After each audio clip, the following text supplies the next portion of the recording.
오늘은 선교 사명이라는 제목으로 함께 말씀을 나누겠습니다. 말씀드린 것처럼 2주간에 걸쳐서 이번 주에는 우리가 왜 선교를 해야 되는가, 선교하는 그 마음 중심에, 오늘 본문 전체를 설명하지는 않겠습니다. 핵심적인 몇 가지만 가지고 나눌 수 있도록 하고요. 두 번째는 다음 주에는 우리 교회가 실질적으로 선교하고 있는 현황, 그리고 우리가 국가적으로, 국내외적으로 이 선교가 얼마나 우리에게 큰 축복이 되었는가 함께 나누겠습니다. 말씀을 시작하면서 지난주 금요일 날 7시에 서울의 신라호텔에서 국가조찬 기도회가 있었습니다. 이 김장한 목사님, 극동방송 이사장이신 김장한 목사님께서 설교하시는 끝부분에 우리 성도님들, 남성교회가 다녀오셨고 또 우리 교역자들, 또 우리 다음 세대 청년들이 다녀온 양화진 묘역에 있는 한 분, 양화진 묘역에 묻혀져 있는 한 자매님에 대해서 글을 읽어주셨어요. 그래서 제가 너무 감동이 되어서 좀 찾아보았습니다. 이분에 대해서 한번 소개를 할게요. 양화진 외국인 묘지에 가면은 24세 젊은 나이로 조선에 와서 불과 9개월도 지나지 않아 순교한 루비 캔드릭이라는 선교사의 묘비가 있습니다. 묘비에는 이렇게 쓰여져 있습니다. 만일 내게 1,000 생명이 있다면 그것을 모두 조선에게 주겠노라. 이는 1907년 9월에 미국 남감리교회 여자 외국 선교부의 파송을 받아 조선으로 왔습니다. 그리고 다음 해 1908년 6월 9일에 맹장염에 걸려 수술을 받았지만 열흘 후인 그날 19일에 그만 세상을 떠나고 말았습니다. 어떻게 보면은 9개월 동안 와서 뭘 했냐, 이렇게 말할 수도 있을 것입니다. 조선 선교의 꿈을 이루지 못한 채 25살의 꽃다운 나이로 주님의 부르심을 받은 것입니다. 하지만 그녀의 죽음은 절대로 헛되지 않았다는 그 말입니다. 세상을 떠나기 직전 주변 사람들에게 이런 말을 남겼습니다. 만일 내가 죽으면 텍사스 청년들에게 가서 10명씩, 20명씩, 50명씩 조선으로 오라고 일러주십시오. 그녀의 말은 텍사스 웹이 청년의 컨퍼런스에 전달되었고 그 자리에 참석한 수많은 젊은이의 가슴에 선교의 불씨가 되었습니다. 그 중에 20여 명이 은둔의 나라 조선으로 달려왔습니다. 20대들.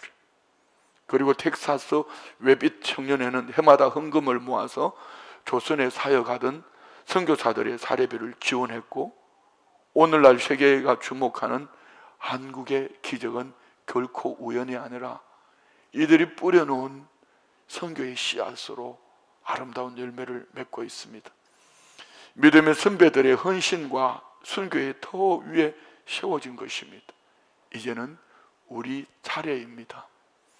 복음의 빚진 자의 사명, 이것은 말로 외치는 값진 구호가 아니라 정말 중심으로 복음의 빚진 자의 이 대가를 수반한 실천적인 행동이 되어질 때에 왜 그들은 이곳에 와서 목숨을 걸고 복음을 전하려고 했던가?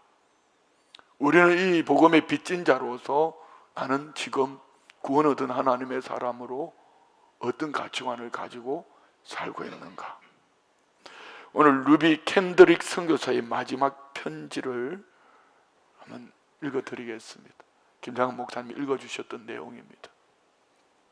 이곳 조선 땅에 오기 전 집들에 심었던 꽃들이 활짝 피어났다는 소식을 들었을 때 하루 종일 집 생각만 했습니다.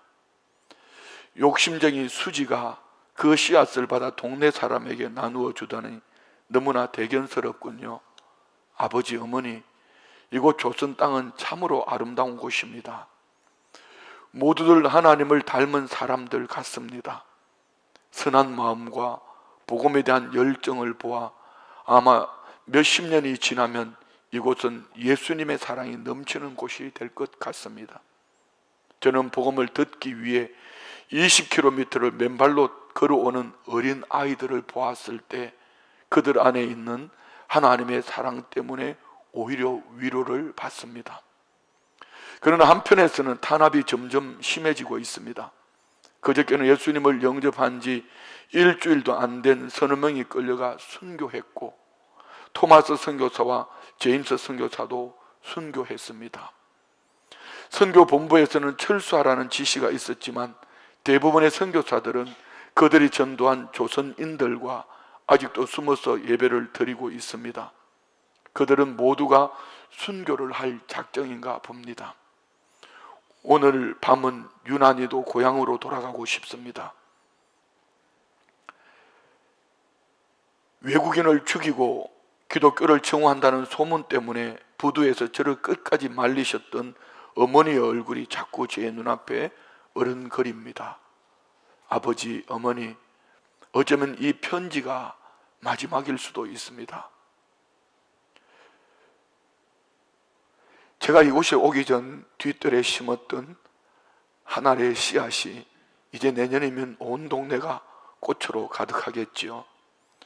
그리고 또 다른 씨앗을 만들어 조선 땅에는 많은 꽃들이 피고 그들도 여러 나라에서 씨앗이 될 것입니다. 저는 이 땅에 제 심장을 묻겠습니다. 바로 이것은 제가 조선을 향해 가지는 열정이 아니라 하나님께서 조선을 향해 가지신 열정이라는 것을 알게 되었습니다. 어머니, 아버지, 사랑합니다. 마지막 편지였습니다. 이 소식이 미국에 있는 교회에 전해지고 그가 섬기던 교회에 전해졌을 때에 눈물바다가 일었고, 이후에 그녀의 희생을 전해들은 많은 젊은이들이 낯선 땅 한국, 조선을 향해 선교사로 헌신하게 되었다는 선교의 한 씨앗이지요. 우리는 복음의 빚진 자들입니다. 서울에 있는 외국인 묘역에 가면은 거의 100명이 넘는 선교사들이 이 땅에서 심장을 묻었습니다. 그 중에는 대부분이 20대 초반의 나이입니다. 부활을 소망하는 글귀들을 비석에 새겨놓고 있습니다. 빅터 프랭클린, 삶의 의미를 찾아서 우리말로 번역된 것은 죽음의 포로 수용소에서라는 제목으로 번역이 되어 있습니다. 죽음의 수용소에서 고통을 보내었던 그가 책에서 강조하는 두 가지가 있습니다. 사람이란 아무리 처참한 상황에 처해진다 하더라도 거기에서 의미를 찾을 수 있는가? 그 의미가 사람을 살아내게 만든다는 것입니다. 여러분은 어떤 의미를 가지고 사시는지요? 왜 그렇게 돈을 많이 벌려고 합니까? 왜 그렇게 건강하려고 하시지요? 왜 그렇게 자녀들을 더 많이 공부를 시키려고 합니까? 여러분, 그 의미가 없으면 동물과 다를 바 없습니다. 사람에게는, 오늘 우리에게 주어진 모든 사람에게 의미, 오늘 왜 이 자리에 앉아 있는지, 우리가 왜 일을 해야 되는지, 왜 공부를 해야 되고, 왜 내가 이런 힘든 삶을 살아야 되는지. 두 번째는 어떤 상황에 어떠한 비참한 인간이라 하더라도 그 사람에게는 하나님께서 부여한 가치가 있다는 것입니다. 각 사람을 향한 하나님의 계획이 있다는 것이지요. 사랑하는 우리 성도님들, 여러분의 심장을 뛰게 만드는 의미, 가치는 어디에 있습니까? 다시요. 최근에 우리 성도님들 가슴이 뛰어보셨는지요? 뛰어본 적이 있으신지요? 그 가슴이 뛰었던 것이 무엇 때문에 가슴이 뛰었습니까? 여러분을 지금 가슴 뛰게 하는 일들은 무엇인지요? 아쉬운 것이 많습니다. 내가 원하지 않는 크고 작은 일들을 만날 때 우리는 하나님을 찬양하고 무조건 회개하셔야 합니다. 그런데 병 낫기를 기도하고 잘 되기를 기도하고 부유함을, 뭔가 내가 원하는 그 무엇을 위해서 기도하고 있지만 그 속의 의미나 하나님이 나를 향한, 왜 하나님께서 이것을 허락하셨을까 묻지 않는다면 그에게 병약함에서 고침을 받아도 부요함을 얻어도 그가 원하는 그 무엇을 얻어도 그는 어떤 것으로도 그에게 유익하지 않을 것입니다. 우리 인생은 그리 길지 않기 때문입니다. 나의 삶의 심장을 가슴을 뛰게 한 것이 무엇인가? 오늘 안디옥 교회는 사도행전의 시작부터 이제 중심에 와 있습니다. 성령으로 시작되어진 초대교회. 그런데 13장에서 비로소 그리스도인이라는 이름이 붙여지고 선교의 교두보 역할을 하는 선교로 소문난 교회로, 그래서 한국 교회에 보면 많은 교회들의 이름이 안디옥 교회라는 이름을 붙이지요. 안디옥 교회는 복음으로 시작되고 성령으로 시작되었고 또 핍박을 통하여 흩어졌던 그들이 이 땅에서 열매를 맺은 복음의 씨앗을 맺은 것입니다. 시간상 11장은 읽지 않겠습니다. 여러분 11장을 읽어보면은 서대반의 순교로 말미암아 흩어진 그들이 와서 복음이 전해졌고 그들을 중심으로 세워진 교회가 바로 안디옥 교회입니다. 안디옥 교회의 사람들에게 하나님께서는 무엇을 그토록 원하셨을까? 우리 순복음 춘천교회를 향하여 하나님은 무엇을 지금 원하고 계실까? 52년을 이제 53년을 향해 가는 우리 교회의 주님은 무엇을 원하실까? 그것은 바로 비로소 그리스도인이라 칭함을 받는 하나님의 사람들을 우상이 가득한 세상으로 보내시는 하나님 아버지의 마음, 그리고 그들 가운데 있는 그 영혼들을 향한 하나님 아버지의 마음을 우리가 알아야 합니다. 그리스도인이란, 안디옥 교회에서 비로소 그리스도인이라, 그러면 그리스도인이란 무엇인가? 그리스도인은 그리스도에게 배우고 그리스도를 닮고 가장 소중한 생명이라도 그리스도를 위하여 드리며 그리스도의 뜻대로 구하며 그리스도의 이름이면 충분하다고 고백하며 우리 주님이 원하시는 곳을 향하여 마음 중심을 두고 살아가는 것이 그리스도인입니다. 그냥 교회 나오는 거 말고 말입니다. 적어도 안디옥 교회에서 비로소 그리스도인이라고 칭하여질 때는 말입니다. 지금 교회 나오는 성도 말고 말입니다. 적어도 안디옥 교회에서 그리스도인이라는 이름이 붙여질 때에 그들은 그리스도에게 배우고 그리스도를 위하여 그리스도를 배우며 가장 소중한 생명인 그리스도를 위하여 그의 뜻대로 무엇을 구하며 믿음으로 살아내기를 그리스도의 이름이면 충분하다고 고백하며 자기 이름을, 내 이름을 그리스도 위에 올려놓고 그리스도인이라는 이름으로 살아낸 안디옥 교회. 하나님께서 아들의 생명이 담겨 있고 아들의 이름이면 충분하다고 말하는 이 그리스도인이라고 말하는 안디옥 교회. 오늘 3절 4절 말씀에 보면은요, 보낸다. 누구를요? 교회의 담임 목사와 부목사격인 바울과 바나바를 보낸다. 이렇게 말합니다. 사도행전 13장 3절로 4절 말씀 우리 한번 봅시다. 이에 금식하며 기도하고 두 사람에게 안수하여 보내니라. 두 사람이 성령의 보내심을 받아 실루기아에 내려가 거기서 배 타고 구브로에 가서, 쉽게 우리는 보냈다 이렇게 말하지만 저와 우리는 오늘 예배하고 세상을 향하여 여러분 가정으로 직장으로 학교로 보내심을 받은 자들인 줄 믿습니다. 이 보낸다고 말하는 이 보냄에 하나님 아버지의 마음은 우리가 쉽게 읽혀지는 그런 마음이 아닙니다. 한번 생각해 보십시오. 여러분 천국 있다는 거 믿으세요? 대답 안 하세요? 다시 한 번만 더 여쭤볼게요. 여러분 천국이 있다는 거 믿으세요? 그러면 하나님은 왜 더 좋은 천국에 우리를 데려가지 않고 이곳에 살게 하실까요? 여기에 부모의 마음이 있습니다. 하나님 아버지의 마음. 무엇으로 표현할 수 있을까요? 마치 제가 주례를 하다가 보면은 신랑 측보다는 신부 측 부모님이 자꾸 울어요. 딸 시집 보내는 애미의 마음, 애비의 마음. 제가 두 딸을 시집을 보내봤으니까요. 아니면은 장남, 첫째 아들을 군대에 보내는, 지금 뭐 군대는 뭐 그거 별거 아니죠 뭐. 지금부터 한 30년, 40년 전에 1년 동안 군대 생활할 때 말입니다. 1년이 아니고 3년. 표현을 잘못했어요.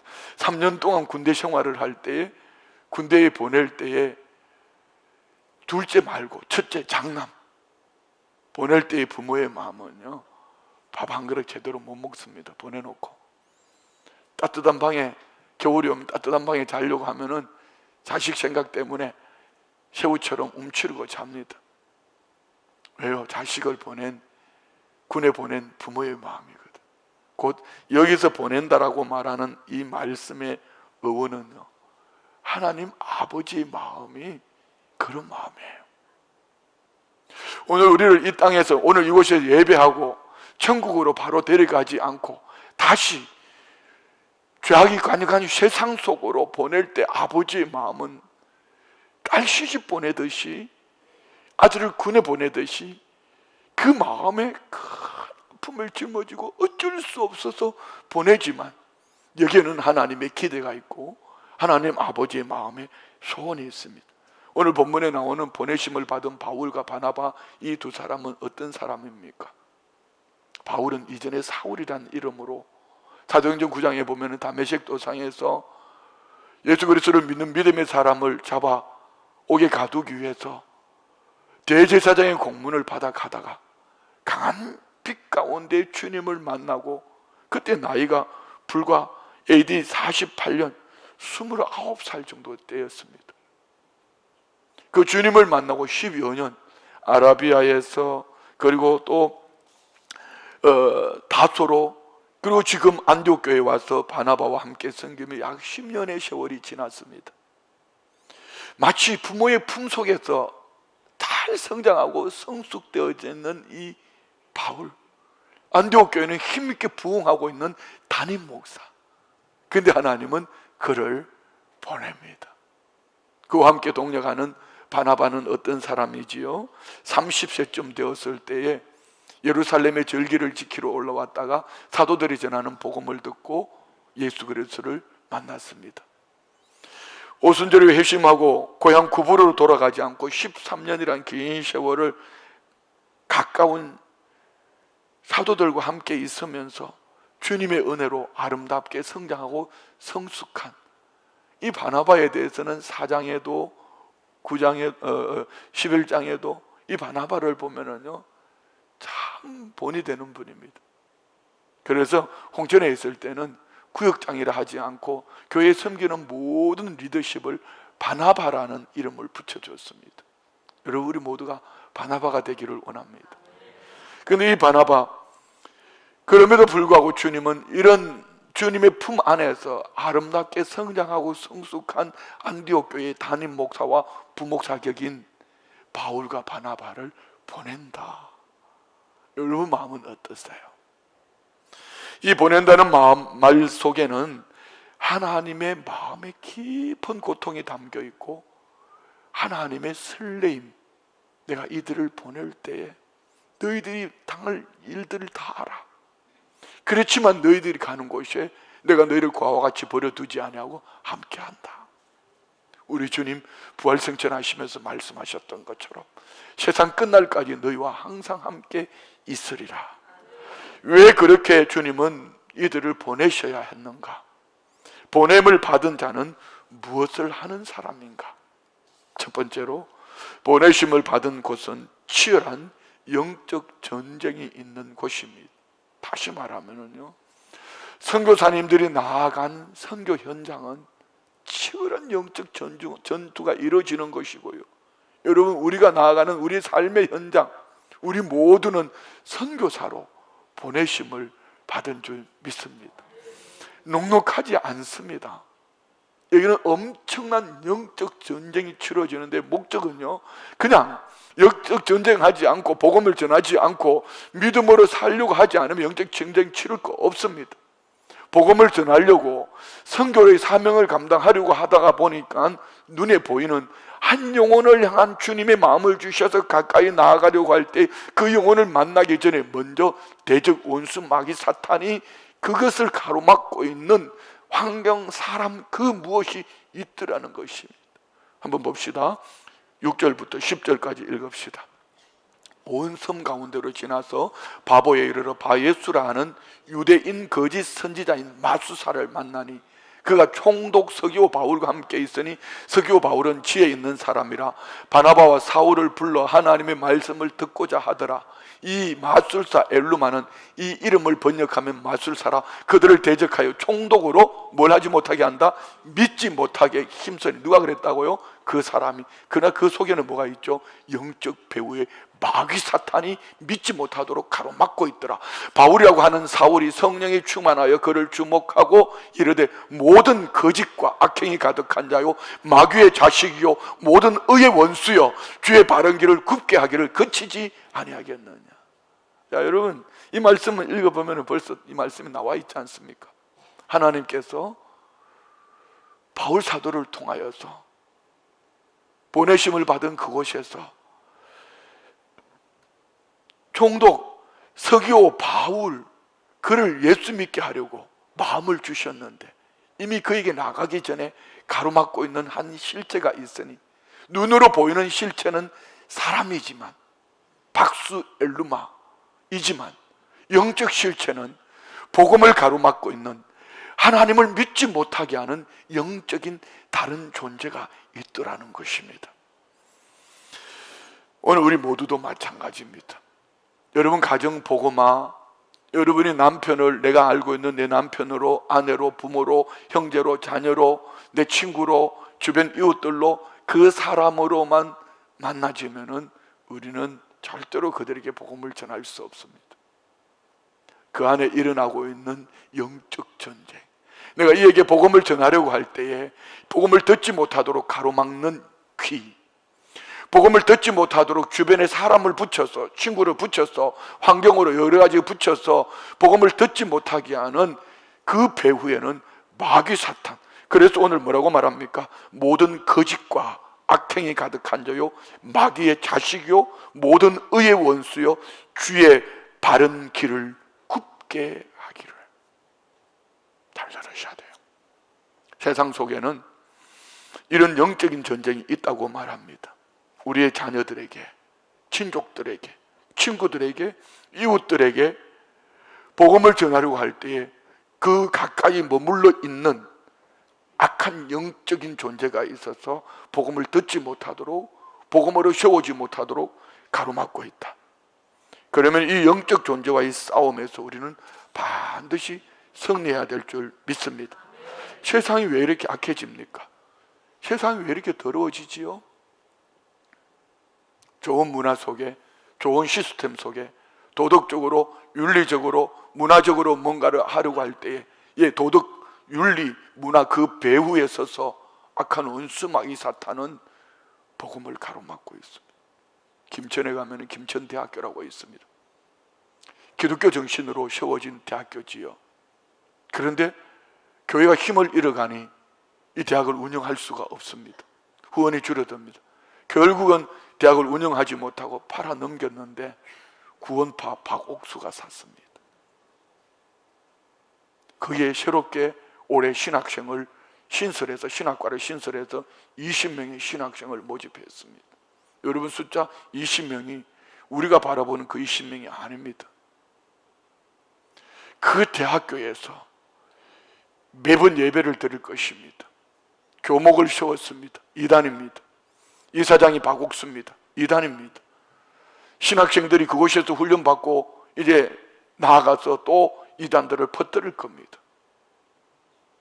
지금 한국교회는 이렇게 힘을 잃어가고 있습니다. 그럼에도 불구하고 왜 하나님은 그리스도인이란 이름이 붙여진 이들을 곳곳에 보낼까요? 그 험한 곳에. 이유가 바로 우리 형제들의 영원한 생명을 빼앗아 가리고 끊임없이 가리고 있는 악한 영들을 결박해서 그 머리를 깨뜨리신 예수 그리스도 그에게 선포할 때에 악한 영은 떠나가고, 할렐루야. 우리는 이런 영적 전쟁을 치러야 합니다. 그래서 기도하는 겁니다. 우리 출애굽기 17장 보십시오.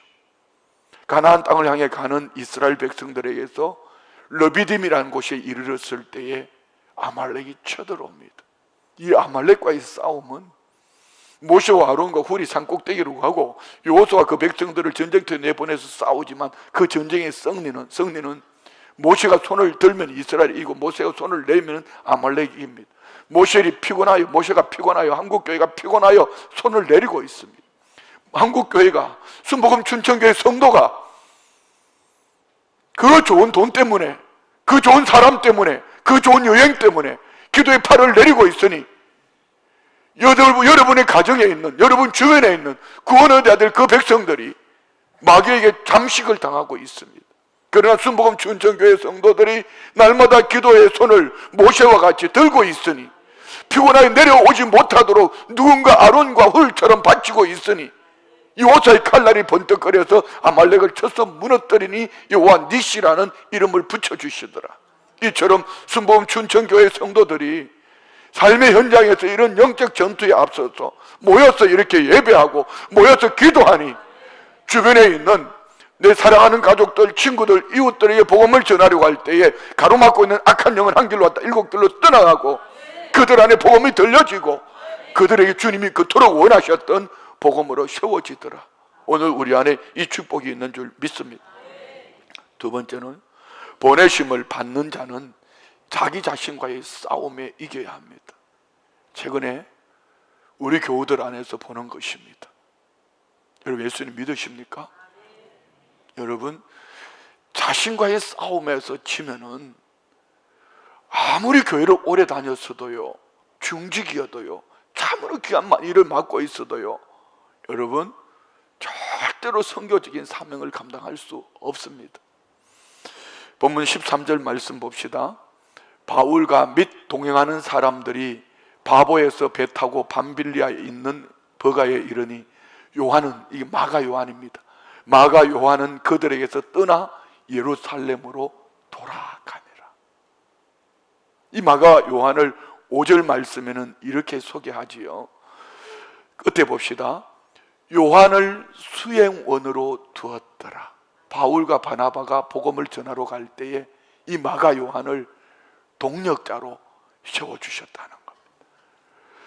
제가 순복음 춘천교회를 목회할 때에 여러분 장로님을, 우리 안수 집사님을, 권사님을, 여러분 집사님을, 우리 성도님들을 동력자로 세워주셨더라, 이런 이야기입니다. 마가는 마가복음을 기록한 요한 마가입니다.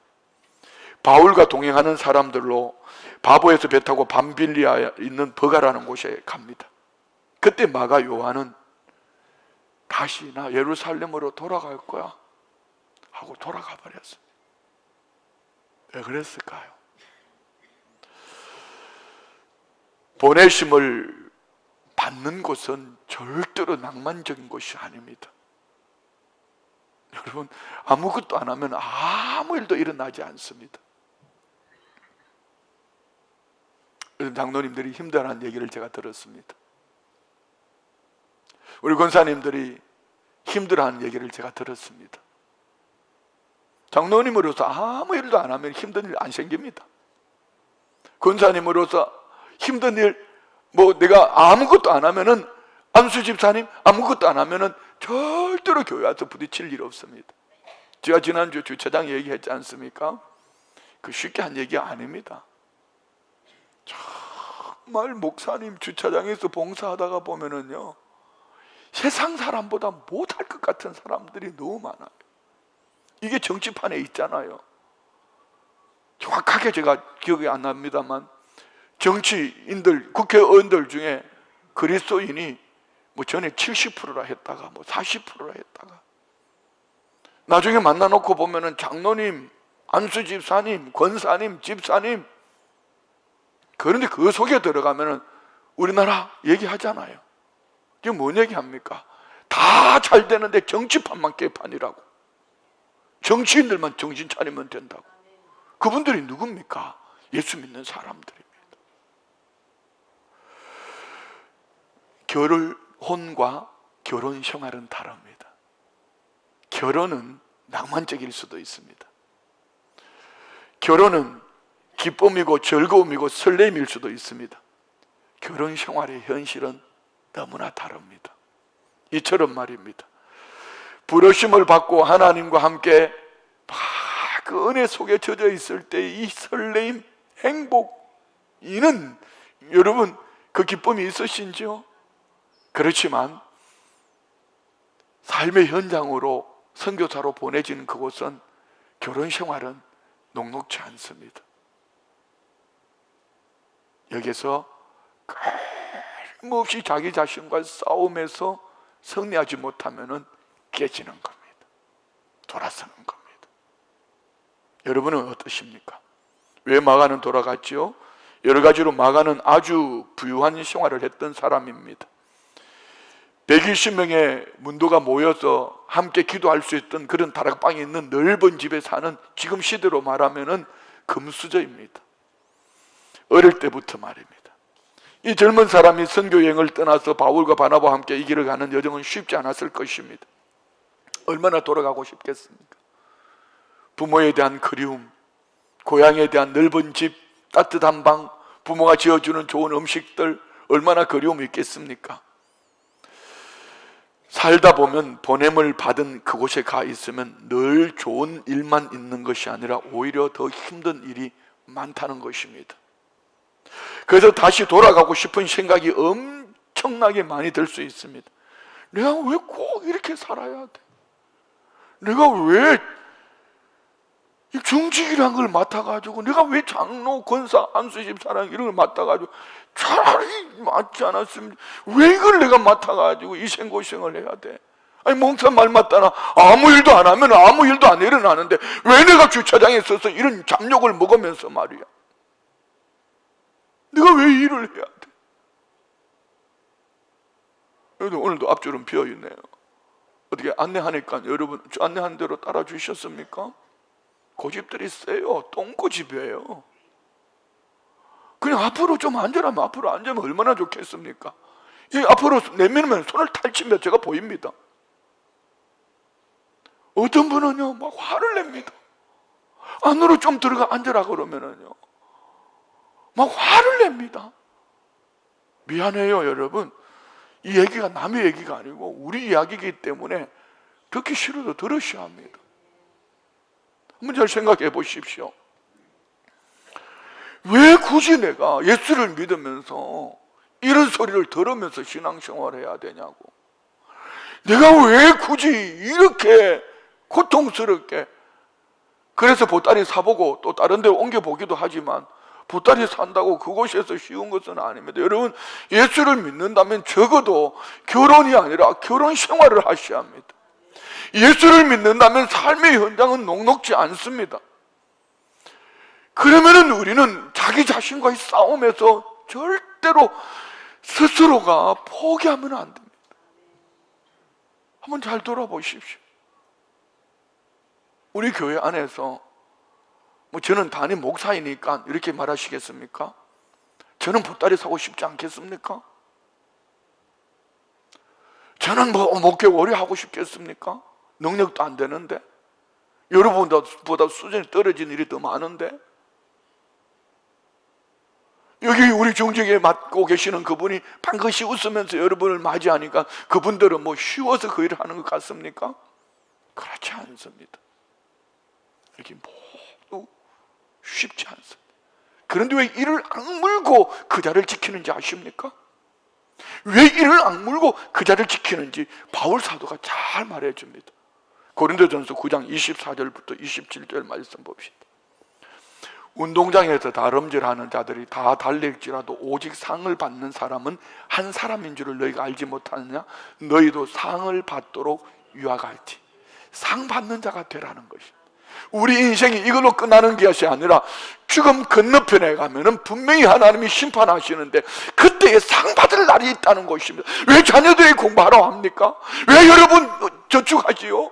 왜 여러분 허리띠를 졸라매고 저축하냐고요? 왜요?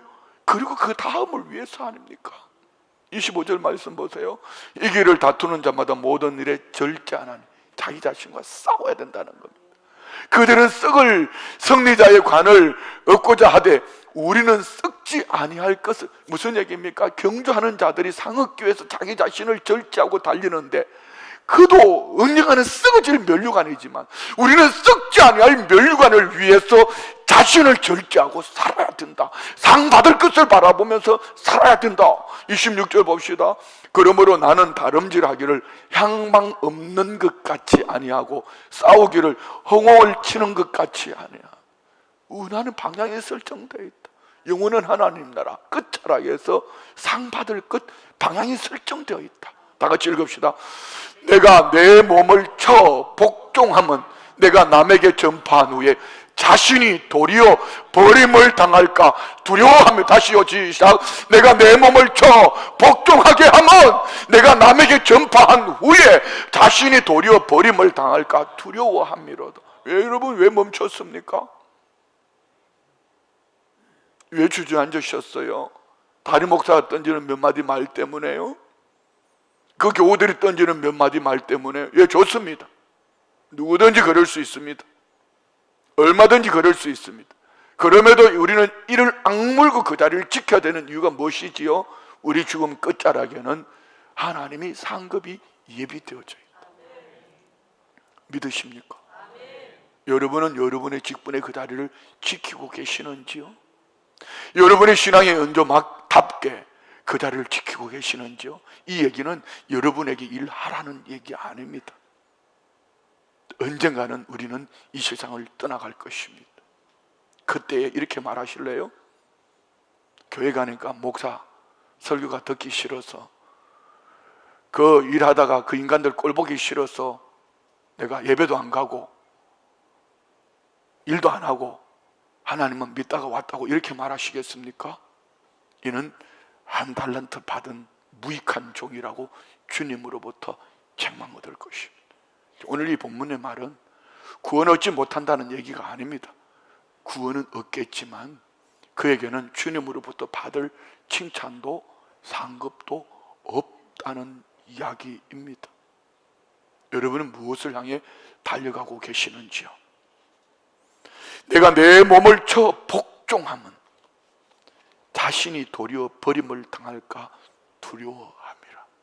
버림을 당한다는 것은 지옥 간다는 얘기 아닙니다. 내 인생의 배에 오르신 주님이 나를 향한 계획이 있으니 이 계획을 가지고 주님은 내 인생 끝자락에서 영원토록 잘 하는 나라에서 썩지 않을 면류관을 주시기 위하여 내게 잠깐의 고난도 눈물도 시련도 허락하셨다면 자신을 쳐서 복종하는 일, 자신과의 싸움에서 절제하고 먹고 싶어도 참고 가고 싶어도 참고 하기 싫어도 하고 그 직분을 허락하신 그 자리에 살아낼 때 어느 날 주님이 끝자락에서 잘했다 칭찬하시고 상 주신다, 이런 말씀입니다. 마지막으로 이런 싸움을 하는 우리를 왜 보내시는가? 왜 보내시는가? 38절 39절 봅시다. 그러므로 형제들아 너희가 알 것은 이 사람을 힘입어, 이 사람이 누구를 말하죠? 그리스도 예수를 말합니다. 죄 사함을 너희에게 전하는 이것이며 또 모세의 율법으로 너희가 의롭다 하심을 얻지 못하던 모든 일에도 이 사람을 힘입어 믿는 자마다 의롭다 하심을 얻는 것이라. 무슨 얘기입니까? 오직 복음의 정인이다. 이 선교에는 다양한 많은 것들이 있죠. 문화적인 선교, 물질의 후원, 기도의 다양한 것이 있습니다. 핵심은 이겁니다. 너희는 이 모든 일의 정인이라. 사복음서에 보면은 마태복음 28장 18절로 20절 읽지 않겠습니다. 마가복음 16장 15절, 요한복음 20장 21절, 누가복음 24장 46절 49절에 보면은 마태복음에서는 가서 제자 삼으라, 마가복음에서는 복음을 전파하라, 요한복음에서는 세상으로 내가 보낸다, 누가복음 사도행전에서는 증인이 되라. 너는 이 모든 일의 증인이다. 사도행전 1장 8절에 뭐라고 말씀하셨죠? 오직 성령이 너에게 임하시면 성령 받은 여러분이요, 너희가 권능을 받고, 성령 받은 우리는 권능을 받았는데, 이건 뭐 돈 잘 버는 권능, 무슨 뭐 기도 잘하는 권능, 이런 얘기가 아닙니다. 다양하게 내게 때를 따라 하나님의 성령이 우리 안에 권능을 주셨는데, 디나미스, 다이나믹한 힘을 주셨는데, 오직 목적은 한 가지입니다. 예루살렘과 온 유대와 사마리아와 땅끝까지 이르러, 다 같이 시작, 내 증인이 되리라. 할렐루야. 요한복음 3장 16절에 하나님은 이렇게 말씀합니다. 하나님이 세상을 이처럼 사랑하사 독생자를 주셨으니 이는 그를 믿는 자마다 멸망하지 않고 영생을 얻게 하려 하심이라. 하나님께서 독생자를 주신 가장 큰 뜻이 무엇입니까? 세상을 구원하려고. 하나님께서 어떻게 세상을 구원하실까요? 독생자를 주심으로. 누구를 통해서요? 독생자를 받은 우리가 영적 전쟁을 치르면서, 자신과의 싸움에서 승리하면서, 내가 머물러서 내가 허락하신 그 자리에서 멈출 수 없는 이 선교 사명, 복음 사역을 감당할 때에 오늘 하나님은 나를 통하여 하나님의 뜻을 이루어가는 줄 믿습니다.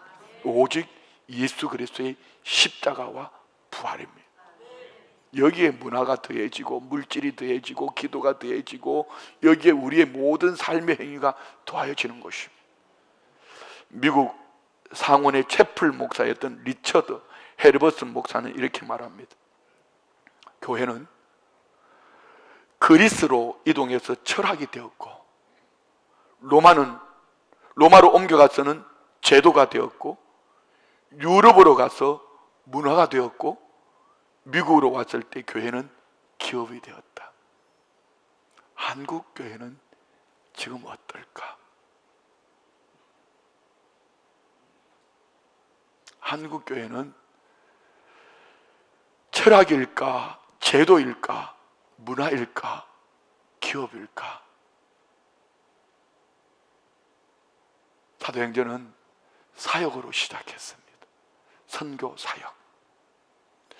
창세기부터 요한계시록까지 이 성경은 선교입니다. 선교.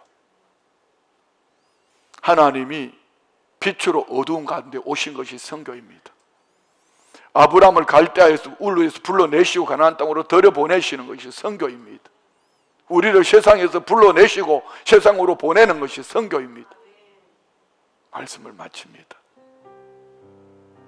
우리 하나님 아버지의 마음을 우리 가슴에 품고, 하나님이 나를 세상으로 보낼 때 그냥 보내는 것이 아니라 마치 딸 시집 보내는 것처럼, 아들 군에 보내는 것처럼 애절함, 간절함, 이 마음을 가지고 보내는데요, 내가 가는 현장에 영적 전투가 있습니다. 주님이 마음을 두고 있는 그곳에 가로막고 있는 악한 영이 있습니다. 이 사명 감당할 때 먼저 자신과의 싸움에서 승리하셔야 돼요. 선교의 핵심은 오직 예수 그리스도의 십자가와 부활, 곧 복음입니다. 우리 하나님 아버지의 마음, 우리 다 같이 일어나셔서 찬양합시다. 아버지, 당신의 마음이 있는 곳에 믿음으로 고백합니다. 아버지, 당신의 마음이 나의 마음이 있기를 원해요. 나의 마음이 있기를 원해요. 아버지, 당신의 눈물이 고인 곳에, 아버지, 당신의 눈물이 나의 눈물이 그곳에 있기를 원합니다. 보이길 원해요. 아버지, 당신이, 우리 주님이 바라보시는 그 한 영혼에게 내 두 눈이 향하기를 원합니다. 나의 두 눈이 아버지 당신이 울고 있는 그 땅을 바라보며 어두운 그 땅을 바라보며 울고 있는 그곳에 내 두 발이 향하기를 원합니다. 어두운 땅에 나의 두 발이 향하길 원해요. 우리 마음이 아버지의 마음을 담기를 원합니다. 아버지의 마음 알아. 내 모든 뜻 아버지의 뜻이 될 수 있기를 나의 온몸이 아버지의 마음 알아. 내 모든 삶 주님의 삶 되기를 원합니다. 말씀을 생각하며 합심으로 기도합니다. 좋으신 아버지 하나님 감사합니다.